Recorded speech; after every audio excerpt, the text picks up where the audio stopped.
Hello friends, कैसे हैं आप लोग। तो हम लोग जो है एनसीईआरटी क्लास में आ चुके हैं। हम लोग कल स्टार्ट किए थे कौन सा चैप्टर याद है आपको।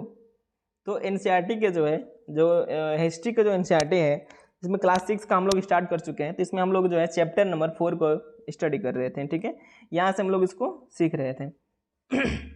तो उसी में जो है बहुत थोड़ा सा रह गया है, तो इसको भी हम लोग आज इसको देख कर पूरा कंप्लीट कर लेंगे। ठीक है, इसको जो है बिल्कुल ध्यान से सुनिएगा और समझिएगा। तो मैं एक बार बता दूं कि इसमें हम लोग क्या पढ़ रहे थे चैप्टर नंबर 4 में, कि हम लोगों ने इसमें पढ़ा कि ऋग्वेद के बारे में। ऋग्वेद क्या है, यानी हम लोग की जो पुरानी जो वेद हैं। पहले इसके चैप्टर का एक बार नाम आप लोग देख लीजिए, इस नाम से आपको पूरा क्लियर हो जाएगा। ठीक है, इस चैप्टर का नाम क्या है, क्या बताती हैं हम जो है क्या बताती हैं हमें किताबें और कब्रें, यानी किताबें और कब्रें क्या बताती हैं। तो किताबें में हम लोगों ने इसमें क्या देखा है कि इसमें देखा है जैसे कि ऋग्वेद के बारे में हम लोगों ने, तो ऋग्वेद से जुड़े जो प्रश्न रहे हैं, उससे जुड़ी जो फैक्ट्स रहे हैं, उन चीज़ों को हम लोगों ने देखा कि ऋग्वेद में मैंने बताया आपको कि 1000 सूक्त होते हैं। और जो सूक्त होते हैं, ठीक है, उन्हीं सूक्त को क्या कहा गया है, प्रार्थनाएं कहा गया है। तो इन्हीं प्रार्थनाओं में हम लोगों ने देखा कि विश्वामित्र और जो 2 नदियां हैं उनकी जो है बातें हम लोगों ने पढ़ी और उसको रिवीजन किया। तो वहाँ से आप इसको इंटरलिंक करेंगे। ठीक है, अब हम लोग देखेंगे कि आगे क्या दिया हुआ है। लोगों की विशेषता बताने वाले शब्द, इसका क्या मतलब है, इसको पैराग्राफ को हम लोग पढ़ेंगे। लोगों का वर्गीकरण काम, भाषा, परिवार या समुदाय, निवास स्थान या सांस्कृतिक परंपरा के आधार पर किया जाता रहा है। लोगों के जो वर्गीकरण जो है वो किसके आधार पर किया गया है, तो उसके लोगों का वर्गीकरण जो है काम के आधार पर किया गया है, भाषा के आधार पर किया गया है, परिवार के आधार पर किया गया है। तो इन जो है निवास के स्थान पर किया गया, हाँ ये व्यक्ति यहाँ पर रहते हैं। तो इन चीज़ों को हम लोगों ने सब फील किया है, ऐसा हम लोगों ने देखा है।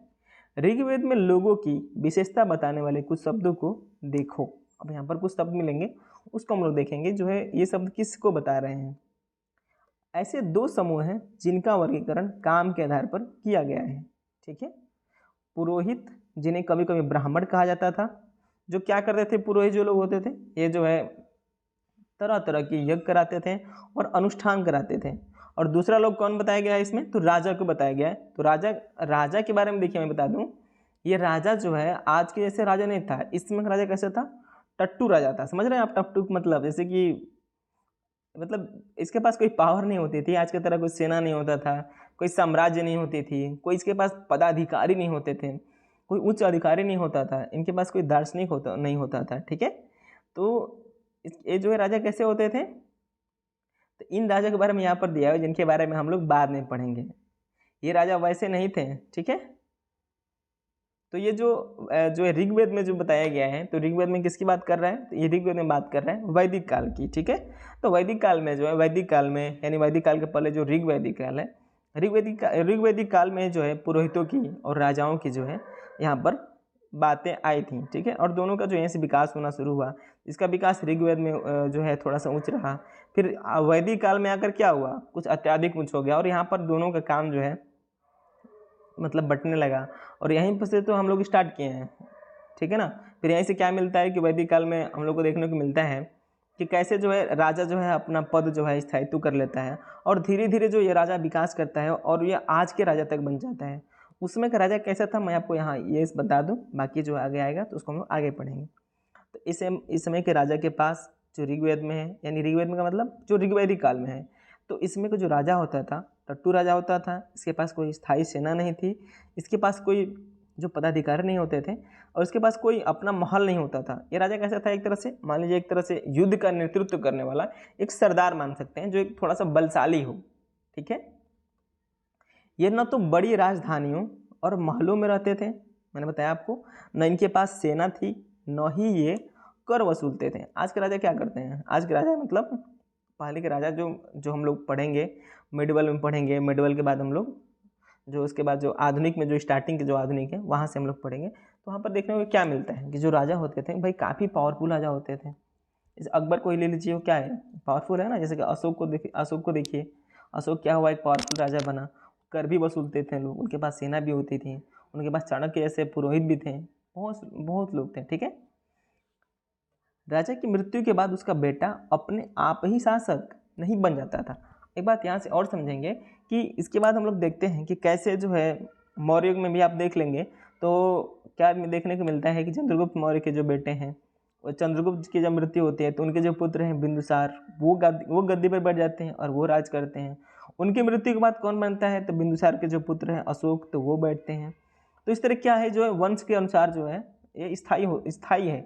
लेकिन स्टार्टिंग का जो राजा का जो फेज रहा है, जहाँ से राजा का विकास हुआ है कि हाँ ये व्यक्ति राजा है, तो उस राजा को जो है उस राजा का बेटा राजा नहीं बनता था। समझ रहे हैं आप लोग। इसके बाद में जब ये आगे बढ़ा, जब राजा थोड़ा सा पावरफुल हुआ, उसके पास पैसे हैं, उसके पास और सामाजिक चीज़ें हैं, तो उसने क्या किया, इसको स्थायित्व कर लिया और अपने बेटे को ही राजा बनाने लगा, यानी वंशवाद की यहीं से शुरुआत हुई। ठीक है। परंतु जो ऋग्वेद में जो बताया जा रहा है, यानी जो ऋग्वेदिक काल है, यहाँ पर राजा कैसा था, टट्टू राजा था। ठीक है। इसके पास कोई, इसका बेटा स्वयं ही शासक नहीं बनता था, उसको शासक बनने के लिए कुछ योग्यताएं होती होंगी उसमें। अब ठीक है, एक बार और देखेंगे हम लोग आगे। पिछले अनुभाग को एक बार फिर पढ़ो और पता लगाने की कोशिश करो कि राजा क्या करते थे। हम लोगों ने पढ़ा ना राजा क्या करते थे। जनता या पूरे समुदाय के लिए दो शब्दों का इस्तेमाल होता था। एक था जन, जिसका प्रयोग हिंदी व अन्य भाषाओं में आज भी होता है। दूसरा था विस, जिसे वैश्य शब्द से निकला है। ठीक है। इसके बारे में अध्याय 5 में पढ़ेंगे। इस बारे में मैं बता दूं, जनता को उस समय जो है स्टार्टिंग में क्या होता था, ऋग्वेदिक काल में जो जनता थी इसे क्या कहा गया है, इसको जन कहा गया है। ठीक है। ऋग्वेद में विष और जनों के नाम मिलते हैं। ऋग्वेद में क्या मिलते हैं, हम लोग को विष के नाम मिलते हैं, जनों के नाम मिलते हैं। इसलिए हमें पुरु जन या विष, भरत जन या विष, यदु जन या विष जैसे उल्लेख नहीं मिलते हैं। ठीक है। तुम्हें इनमें से कोई नाम जाना पहचाना लगता है। देखिए एनसीईआरटी तो पूरी तरह से क्वेश्चन है, आप इसको देखेंगे, इसके अनुसार आप लोग समझेंगे। ठीक है ना। अब यहाँ पर आगे देखेंगे हम लोग क्या दिया ऋग्वेद के बारे में। जिन लोगों ने इन प्रार्थनाओं की रचना की वे कभी कभी खुद को आर्य कहते थे। यानी प्रार्थनाएं मतलब जिन्होंने सूक्तों की रचना की, जिन ऋषियों ने रचना की, वो क्या कहते थे, खुद को आर्य कहते थे। ठीक है। अब आर्य कौन होते हैं, तो आर्य मतलब जो है जो जानकार हो, एक तरह से एक्सपर्ट हो, उसे आर्य कहा गया है। ठीक है ना। आर्य की बहुत सारी परिभाषाएं हैं, हम लोग आगे देखते रहेंगे इसके बारे में। खुद को आर्य कहते थे तथा अपने विरोधियों को दास कहते थे।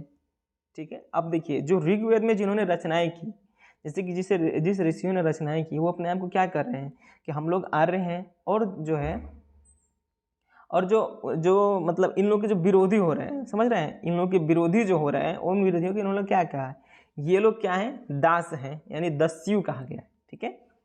दस्यु वे लोग थे जो यज्ञ नहीं करते थे, यानी जो यज्ञ नहीं करता था उसे क्या कहा गया है, तो दस्यु कहा गया है, दास कहा गया है। और शायद दूसरी भाषाएं बोलते थे, वो दूसरी भाषा भी बोलते होंगे। ठीक है। समझ रहे हैं आप लोग। अब जैसे कि मान लीजिए, अब मैं समझा रहा हूँ आपको। मान लीजिए ऋग्वेद हो गया। अब ऋग्वेद क्या है, एक वेद है, एक किताब है। उसमें जो है 1000 सूक्त मिले हैं। उन सूक्तों में क्या हुआ है, जिन्होंने रचनाएं की हैं उन सूक्तों की, वो अपने आप को आर्य बताते हैं। आर्य का मतलब क्या होता है, आर्य का मतलब श्रेष्ठ। वो अपने आप को श्रेष्ठ बताते हैं, आर्य बताते हैं। और जो उनके जो विरोधी होते हैं, जिन्होंने रचना की है उस किताब के विरोधी नहीं, जिन जो जो जो मतलब जो सूक्तों की रचना की है, उनके जो विरोधी हैं, वो अपने विरोधियों को क्या बताते हैं, ये दास है, दस्यु है। ये भी हो सकता है कि इनकी भाषाएं वो न बोलता हो, इनसे अपरिचित हो, या इनकी जो है जो स्थानीय जो मतलब ये लोग जहाँ रह रहे थे इनसे दूर रहता हो, और इन लोगों के जो है पास आया हो, तो उसे क्या कहते हैं, लोग दास कहते थे। ठीक है। बाद के समय में दास स्त्रीलिंग जो है दासी शब्द का मतलब गुलाम हो गया। अब धीरे धीरे क्या हो ना कि अब इस समय स्टार्टिंग फेज में क्या था, हम लोग आज भी मतलब आज सबको कहा जाए कि वो इसका दास है, तो आप लोग उसे यही समझेंगे कि वह उसका गुलाम है। दास का मतलब गुलाम। लेकिन स्टार्टिंग में दास का मतलब ऐसा नहीं था। दास का मतलब यह था कि जो है वो यज्ञ नहीं करता था, वो जो है वेद के वेद की जो रचना किए हैं, वेद की रचना मतलब जो सूक्तों की रचना की है, उनका विरोधी था। ठीक है। अभी वो गुलाम नहीं था, अब उसे हम गुलाम नहीं मानेंगे। और वो दूसरे पृष्ठभूमि से आता था, दूसरी स्थानीय पृष्ठभूमि से, यानी उसका जो भौगोलिक जो दृष्टिकोण है, जो भौगोलिक जो सीमाएं हैं वो दूर थी। ठीक है। तो ये चीज़ हम लोग को देखने को मिलता है, ये चीज़ समझेंगे हम लोग। ठीक है। दास में स्त्री और पुरुष होते थे। जिन्हें युद्ध में बंदी बनाया जाता था। उस समय दास कौन होते थे? दास जो वो होते थे, जैसे मान लीजिए युद्ध लड़ा गया और दूसरे भौगोलिक पृष्ठभूमि के व्यक्ति को अपने अपने पास लेकर आया गया। जैसे हम लोग भारत के लोग हैं, पाकिस्तान को लेकर आ जाएंगे झगड़ा करके, तो उसको क्या कहेंगे हम लोग? दास कहेंगे। अगर उस समय रहते तो जो है दूसरे भौगोलिक पृष्ठभूमि से जो है युद्ध में जो हारे लोग होते हैं उनको लाया जाता था और उन्हें जो बंदी बनाया जाता था उन्हीं को क्या कहते थे? दास कहते थे। लेकिन ये इसी का जो आगे चल के जो रूपांतरण हुआ, इसी दास को क्या किया गया है? गुलाम कहा गया। क्यों कहा गया? क्योंकि इन दासों से अपने मनमाने ढंग के काम कराए जाते थे। समझ रहे हैं आप लोग? उन्हें उनके मालिक की जायदाद माना जाता था। यानी अब भाई जाहिर सी बात है, जो भी काम मालिक चाहते थे उन्हें वह सब करना पड़ता था। जिस युग में उपमहाद्वीप के उत्तर पश्चिम में ऋग्वेद की रचना हो रही थी, ऋग्वेद की रचना कहाँ हो रही थी? आप एक बार समझेंगे यहाँ से। ये मान लीजिए हम लोगों का भारतीय उपमहाद्वीप है, ठीक है ना? यहाँ से ये भारतीय उपमहाद्वीप है। अब देखिए ये क्या है, मैप बनाया मैंने, इसे हम लोग कहेंगे उत्तर, ठीक है? ये उत्तर हो गया, ये दक्षिण हो गया, ये क्या हो गया? ये हो गया आपका पश्चिम, पश्चिम हो गया, ये पूर्व हो गया। तो यहाँ पर क्या दिया? उत्तर पश्चिम में ऋग्वेद की रचना हो रही थी। उत्तर पश्चिम मतलब ये सीमा है, यानी इस जगह जो है किसकी रचना हो रही थी? ऋग्वेद की। उसी समय दूसरी जगहों पर एक अलग तरह का विकास हो रहा था। देखो वह क्या हो रहा था, अब इसे हम लोग देखेंगे, ठीक है ना? एक जो है, अब मान लीजिए इस यहाँ पर क्या हो रहा है? ऋग्वेद का यहाँ पर विकास हो रहा है। समझ रहे हैं आप लोग? इस क्षेत्र में जो उत्तर जो है पश्चिम, जो उत्तर है, उत्तर पश्चिम जो क्षेत्र है, यहाँ पर विकास हो रहा है ऋग्वेद का। बाकी क्षेत्रों पर कुछ अलग ही विकास हो रहा था। इस चीज़ को हम लोग आके देखेंगे, ठीक है ना? अब देखिए नेक्स्ट क्या दिया है? खामोश प्रहरी, कहानी महापाषाणों की। महापाषाणों का मतलब, महा मतलब बहुत ज़्यादा, पाषाण मतलब पत्थर, यानी महापाषाण, यानी जो है इसे आप कहेंगे पाषाण मतलब क्या होता है? पत्थर होते हैं। अगले पृष्ठ के चित्रों को देखो, ये कुछ चित्र दिखाने के लिए कहा है। ये शिलालेख, यह शिलाखंड महापाषाण, महा यानी बड़ा, पाषाण मतलब पत्थर, यानी बड़ा जो है बड़े बड़े पत्थरों के नाम से जाने जाते हैं। ये पत्थर दफन करने की जगह पर लोगों द्वारा बड़े करीनों से लगाए गए थे। महापाषाण कब्रें बनाने की प्रथा लगभग 3000 साल पहले शुरू हुई थी। यह प्रथा दक्कन, दक्षिण भारत, उत्तर पूर्वी भारत और कश्मीर में प्रचलित थे। कुछ महत्वपूर्ण महापाषाण पुरास्थल मानचित्र 2 में दिखाए गए हैं। कुछ महापाषाण जमीन के ऊपर ही दिखाए जाते थे, ठीक है?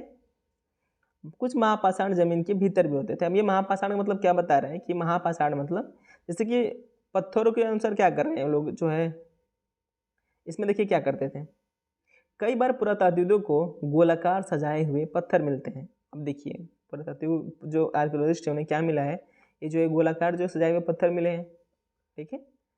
कई बार अकेला खड़ा हुआ पत्थर मिलता है। मान लीजिए ये अकेला खड़ा हुआ पत्थर देख रहे हैं आप लोग, यही एकमात्र प्रमाण है जो जमीन के नीचे कब्रों को दर्शाते हैं। ये क्या दर्शा रहा है? एक कब्रों को दर्शा रहा है, यानी यहाँ पर कब्र को रखा गया होगा, यानी डेथ बॉडी को यहाँ पर रखा गया होगा और इसे जो है कब्र बनाया गया है। जो है जो ऊंचे ऊंचे जो पतले पतले जो पत्थर हैं, जो बड़े बड़े, इसे ही महापाषाणों के निर्माण के लिए लोगों को कई तरह के काम करने पड़ते थे। ये जो महापाषाण जो है, यानी बड़े बड़े जो पत्थरों के जो है निर्माण के लिए, यानी यहाँ पर इस कब्रों के निर्माण के लिए कई तरह के काम करने पड़ते थे। हमने जो कार्यों की सूची बनाई है उन्हें क्रमबद्ध करो, कुछ बता रहा है। देखिए पहले क्या किया जाता होगा महापाषाण इसको बनाने के लिए? पहले गड्ढे खोदने होंगे, फिर शिलालेखों को जो है ढोकर लाना होगा, बड़े पत्थरों को तराशना होगा और मरे हुओं को दफनाना होगा। यानी क्या बता रहा है इसको कि जो है मरे हुए व्यक्ति को कैसे दफनाया जाए? इसके लिए क्या करना होगा कि बड़े बड़े पत्थर लेकर आने होंगे, उन्हें तराशना होगा, फिर उनको जो है उसके बीच में डेड बॉडी रखनी होगी, फिर चारों ओर से इसे ऐसे पैक करना होगा। इन सब कब्रों में कुछ समानताएं हैं। सामान्यतः मृतकों को खास किस्म के मिट्टी के बर्तनों के साथ दफनाया जाता था। यानी जो ये मृतक होते थे इनको जो है जब दफनाया जाता था एक खास मिट्टी के बर्तन के साथ, जिन्हें काले लाल मिट्टी के बर्तन यानी ब्लैक एंड रेड वेयर के नाम से जाना जाता है। इनके साथ ही मिले हैं लोहे के औजार और हथियार, घोड़ों के कंकाल मिले हैं और जो है पत्थर और सोने के गहने भी मिले हैं। क्या हड़प्पा शहरों में लोहे का प्रयोग होता था? आप इसे पढ़ेंगे। अब आगे देखते हैं हम लोग। यहाँ पर क्या दिया है? लोगों की सामाजिक असमानताओं के बारे में पता लगाना। इसको पढ़ने के पहले हम लोग क्या देख लेंगे, ये जो छोटा सा जो नोट्स दिया है महापाषाण कब्रों से मिले लोहे के समान। अब महापाषाण कब्रों से क्या मिले? लोहे के समान मिले हैं। बाई और घोड़े के लिए जो है, घोड़े के लिए बाई और, देखिए यहाँ पर बाई और क्या मतलब बता रहा है, इसको बता रहा है जो है घोड़े के लिए समान है। ठीक है, नीचे बाई और क्या दिखा रहा है? कुल्हाड़ी दिखा रहा है, एक कटार दिखा रहा है। ये क्या है? कटार है। ये आप देख रहे हैं, ये घोड़े के लिए प्रयोग होता था। ठीक है, तो इन सब चीज़ों को बता रहा है। आप यहाँ से देख लेंगे इसको। नेक्स्ट क्या बता रहा है? लोगों की सामाजिक असमानताओं के बारे में पता करना। अब जो है सामाजिक असमानताओं के बारे में कैसे हम लोग पता करेंगे? तो इसको पता करने के लिए जो है खास जो है हमारे जो इतिहासकार हैं बहुत जो है छोटी छोटी बातों को अध्ययन करते हैं। कैसे अध्ययन करेंगे मैं यहाँ पर बता दूँ। जैसे मान लीजिए डेथ बॉडी है, अब डेथ बॉडी को जो है दफनाया गया है, मान लीजिए 100 लोगों को दफनाया गया, एक तरह से 100 कब्रें मिली। उन 100 कब्रों में क्या है कि असमानताएं मिली। असमानताएं कैसे मिली कि कुछ उसी डेथ बॉडी में क्या है कि कुछ के पास क्या मिले हैं? सोने के मनके मिले हैं, सोने के घड़े मिले हैं, सोने की वस्तुएं मिली हैं, और किसी के पास लोहे की वस्तुएं मिले हैं। किसी के पास जो है छोटा घड़ा मिला है, किसी के पास बड़ा घड़ा मिला है। कोई ऐसी औरत होगी जिसके पास गहने मिले होंगे, कुछ ऐसी औरत होगी जिसके पास कुछ नहीं मिला हो। तो ये क्या दिखा रहा है? समाज में असमानता दिखा रहा है। ठीक है, पुरातत्वविद यह मानते हैं कि कंकाल के साथ पाई गई चीजें मरे हुए व्यक्ति की ही रही होगी। समझ रहे हैं आप लोग? कैसे जो है आप जो है कब्रों को पढ़कर, कब्रों को जो है देखकर आप यह देख सकते हैं कि आखिर वह व्यक्ति अमीर है या गरीब। आप यही नहीं, आप क्या देख सकते हैं, जैसे कि एक व्यक्ति है गांव में भी, आप गौर करिएगा कि आप लोग ऐसे रास्ते से गुजर रहे हैं, कोई डेड बॉडी को जो है कोई कार पर नहीं, कोई जीप पर या कोई जो भी है वाहन पर लेकर जा रहा होगा, तो आप देख रहे होंगे कि उस जो है उसकी सजावटों में भी बड़ा बदलाव होता है। आप कैसे स्टडी करेंगे कि अगर कोई बुजुर्ग व्यक्ति मरा है तो उसके ऊपर वो लोग क्या करेंगे कि उस पर बहुत सारे गुब्बारा, फूल, मालाएं बहुत चढ़ा देंगे। लेकिन कोई नवजात बच्चा मर गया है तो उसको ऐसा नहीं किया जाता है। ये क्या दिखाता है कि एक तरह से ये जो है अवस्था दिखाता है, एक एज की, कितने एज के लोग मरे हैं। ठीक है, आप ये भी देख सकते हैं। फिर आप शादी में भी देख सकते हैं कैसे शादियाँ होती हैं। आपकी जिस भी शादी आप जो है अपने लाइफ में आपकी जो एज अगर 16 वर्ष है, 20 वर्ष है, 18 वर्ष है, तो आपने बहुत सारी शादियाँ देखा होगा, और हर शादी में आपको असमानताएं दिखी होंगी। असमानताएं किस तौर पर? ठीक है, कि जो है खान पान पर भी आप देख सकते हैं, दहेज में भी देख सकते हैं, क्योंकि दहेज लिए ही जाते हैं, दिए भी जाते हैं। ये सब क्या है? तो ये सामाजिक जो है आपको जो है एक ज्ञान देने के लिए, सामाजिक जो है समझदारी देने के लिए ये चैप्टर है कि आप कैसे पहचान पाएंगे। तो उसी तरह यह बता रहा है कि जो प्राचीन काल में जो महापाषाण में जो कब्रें मिली हैं, महापाषाण मतलब जो महा यानी बड़ा, ठीक है ना, बड़े जो पत्थरे होते थे, तो उस समय के जो मिले हैं ना, जो कब्रें मिली हैं, तो उन कब्रों में असमानताएं मिली हैं। यानी जितने कब्रें मिली हैं उसमें असमानताएं मिली हैं। तो उन असमानताओं में क्या मिला है कि किसी के पास, क्या मैंने बताया आपको, जिसके पास सोना मिला है, किसी के पास जो है कम जो है कीमती वस्तुएं मिली हैं। तो उन चीज़ों के बारे में ये चैप्टर बता रहा है, उसे देखेंगे हम लोग। ठीक है, कभी कभी एक कब्र की तुलना में दूसरी कब्र में ज़्यादा चीज़ें मिलती हैं। समझ रहे हैं? एक कब्र में मान लीजिए 2 कब्र मिला है, 2 कब्र में एक में कुछ ज़्यादा ही वस्तुएं मिल गई, एक में कुछ मिला ही नहीं। ठीक ना? यहाँ एक व्यक्ति की कब्र में 33 सोने के मनके और संग पाए गए हैं, और दूसरे कंकाल के पास सिर्फ कुछ मिट्टी के बर्तन ही पाए गए हैं। तो क्या दिखा रहा है? असमानताएं दिखा रहा है, गरीबी और अमीरी की। समझ रहे हैं? यह दफनाए नए लोगों की सामाजिक स्थिति में भिन्नता को दर्शाता है। कुछ लोग अमीर थे तो कुछ लोग गरीब थे, कुछ लोग सरदार थे तो कुछ दूसरे अनुयायी थे। आप लोग समझ रहे हैं इससे? क्या कुछ कब्रगाहें खास परिवारों के लिए थी? अब यहाँ पर जो कब्रें मिली हैं उसके बारे में बता रहा है कि जो कुछ कब्रें मिली हैं वो क्या खास परिवारों के लिए थी। अब देखेंगे यहाँ पर, कभी कभी महापाषाणों में से, महापाषाण मतलब वही जो कब्रों की जो बात कर रहे हैं हम लोग, यहाँ पर जो मैंने देखा आपको फिगर दिखाया, तो कभी कभी महापाषाणों में, मैं बता दूँ आपको, इसकी बात कर रहे हैं हम लोग, इसमें इसी में जो है क्या क्या मिला है इसी की बात हो रही है।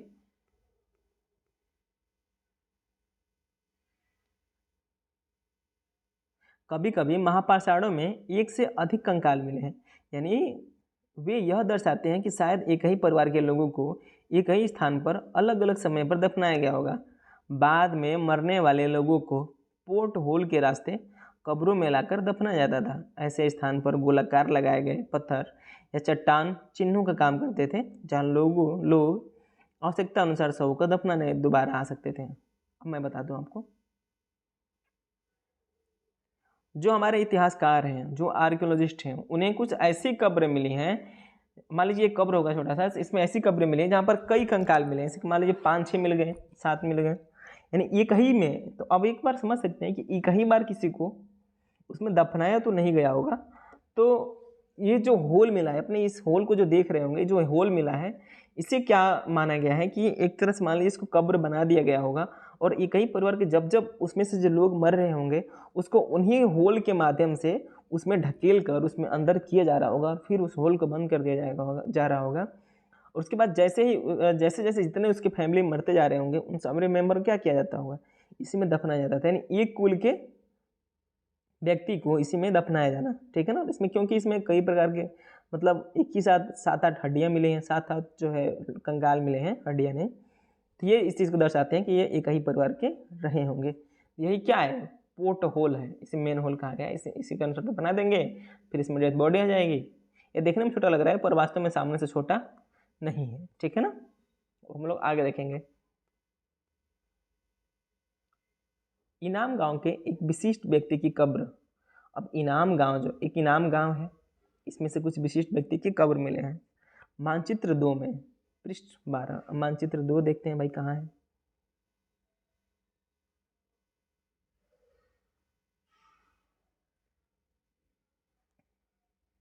तो इसमें क्या मिला है, इनाम गांव को खोजो, इनाम गांव को पहले खोजिए, ठीक है। यह भीमा की सहायक नदी घोड़ के किनारे एक जगह है। इस चीज़ को याद रखेंगे, आपके पीसीएस के एग्जाम के लिए ना बहुत इंपॉर्टेंट है, छोटी छोटी जो बातें हैं। यह कहाँ जो है इनाम गांव कहाँ स्थित है, जो भीमा की जो सहायक नदी है घोड़ के किनारे एक जगह है। इस जगह पर 3600 से 2700 साल पहले लोग रहते थे। यहाँ वयस्क लोगों को प्रायः गड्ढे में सीधा लिटाकर दफनाया जाता था। उनका सिर उत्तर की ओर होता था। कई बार उन्हें घर के अंदर ही दफनाया जाता था। ऐसे बर्तन जिनमें शायद खाना और पानी हो, दफनाए गए शव के पास रख दिए जाते थे। एक आदमी को 5 कमरों वाले मकान के आंगन में 4 पैरों वाले मिट्टी के बड़े बड़े संदूक में दफनाया गया था। बस्ती के बीच में बसा यह घर गांव के सबसे बड़े घरों में एक था। इस घर में एक अनाज का गोदाम भी था। 100 के पैर मुड़े हुए थे, ठीक है। ये बता रहा है कि एक इनाम गांव है, ठीक है ना। तो इनाम गांव में से जो है एक घर मिला है, और उस घरों में क्या मिला है, उसमें एक जो है व्यक्ति को दफनाया गया है। इसमें क्या है, वो यंग एज में है, और उसके साथ कई सामान भी रखे गए हैं। नेक्स्ट क्या बताते हैं हमें कंकालों के अध्ययन। अब यहाँ पर कंकालों के अध्ययन से हम लोग कुछ देखेंगे। छोटे आकार के आधार पर एक बच्चे के कंकाल को आसानी से पहचाना जा सकता है, लेकिन एक बच्चे और बच्ची के कंकाल के बीच कोई बड़ा फर्क नहीं होता। क्या हम यह भी पता लगा सकते हैं कि कंकाल किस पुरुष का था या स्त्री का? कभी कभी लोग कंकाल के साथ मिले सामानों के आधार पर इसका अंदाजा लगाते हैं कि मतलब जैसे कि 2 बच्चे हैं जिसका एज जो है मान लीजिए 15 वर्ष का होगा, उनको जो है उनको दफना दिया गया है। तो जो बाद में जब उनके कंकाल मिलेंगे तो उन कंकालों से पहचानना तो मुश्किल होगा ना कि कौन बच्ची है कौन बच्चा है। तो कैसे पहचानेंगे? ये हो सकता है कि बच्चे के साथ जो है खिलौना मिले, कुछ छोटे छोटे जो है चूड़ियाँ मिलें, छोटी छोटी जो भी है, तो इससे पहचाना जाए कि वो बच्चियाँ है, छोटी मतलब लड़की है। और उसके साथ जो है अगर कुछ कड़ा मिले या कुछ जो लड़कों के जो सिंबॉलिक जो वस्त्र होते हैं वैसा मिले, तो ये पहचाना जाएगा कि ये बच्चा है, ठीक है ना, ये लड़का है। अब देखिए उदाहरण के लिए यदि कंकाल के साथ गहने मिलते हैं तो कई बार उसे महिला का कंकाल मान लिया जाता है, लेकिन ऐसी समझ के साथ समस्याएं हैं। अक्सर पुरुष भी आभूषण पहनते थे। मतलब क्या है कि अब समानते क्या मानेंगे, आज भी अब मानेंगे कोई कंकाल मिला उस कंकाल के साथ, आप लोग डर तो नहीं रहे ना कंकाल से। इस चैप्टर के बाद कंकाल नहीं मिलेंगे, डोंट वरी। तो जो कंकाल मिलते जो है उस कंकाल के साथ जो अगर महिलाओं का अगर आभूषण मिला तो क्या माना जाएगा कि जो है महिला भी क्या है, ये जो है कंकाल जो है महिला का है। लेकिन सोचने वाली बात है कि जो हम लोग की जो प्राचीन काल रही है, जो सबसे जो है पुरानी जो रही है, इस समय पुरुष भी आभूषण पहनते थे। कंकाल का लिंग पहचानने का बेहतर तरीका उसकी हड्डियों की जांच है। क्योंकि महिलाएं बच्चों को जन्म देती हैं, इसलिए उनकी कटी प्रदेश या जो कुल्हा होता है पुरुषों से ज़्यादा बड़ा होता है। कुल्हा मतलब जो कमर की जो हड्डियाँ हैं, टोटल जो हड्डियाँ हैं, यानी महिलाओं का क्या होता है, बड़ा होता है, ठीक है ना। जो हड्डियाँ होती हैं बड़ी होती हैं, जो कंकाल की बात कर रहे हैं। और जो पुरुष होते हैं उनका जो है वो कमर जो आप कह लें जो कुल्हा कह लें, छोटा आकार का होता है। आज से लगभग 2000 साल पहले चरक नाम के प्रसिद्ध वैद्य हुए थे। उन्होंने चिकित्सा शास्त्र पर चरक संहिता नाम का किताब लिखी। वे कहते हैं कि मनुष्य के शरीर में 360 हड्डियां होती हैं। यह आधुनिक शरीर रचना विज्ञान की 206 हड्डियों से काफ़ी ज़्यादा है। संभवतः चरक ने अपनी गिनती में दांत हड्डियों को जोड़कर और कार्टिलेज को जोड़कर यह संख्या बताई थी। तुम्हारे अनुसार शरीर के बारे में उन्हें इतनी विस्तृत जानकारी कैसे इकट्ठा की होगी, सोचिए। इनाम गांव के लोगों के काम धंधे, इनाम गांव है, यहाँ के लोग जो है कैसे काम धंधा करते हैं। इनाम गांव जो है इसमें पूरा तत्विदों को गेहूं मिलाए, जौ मिलाए, चावल मिलाए,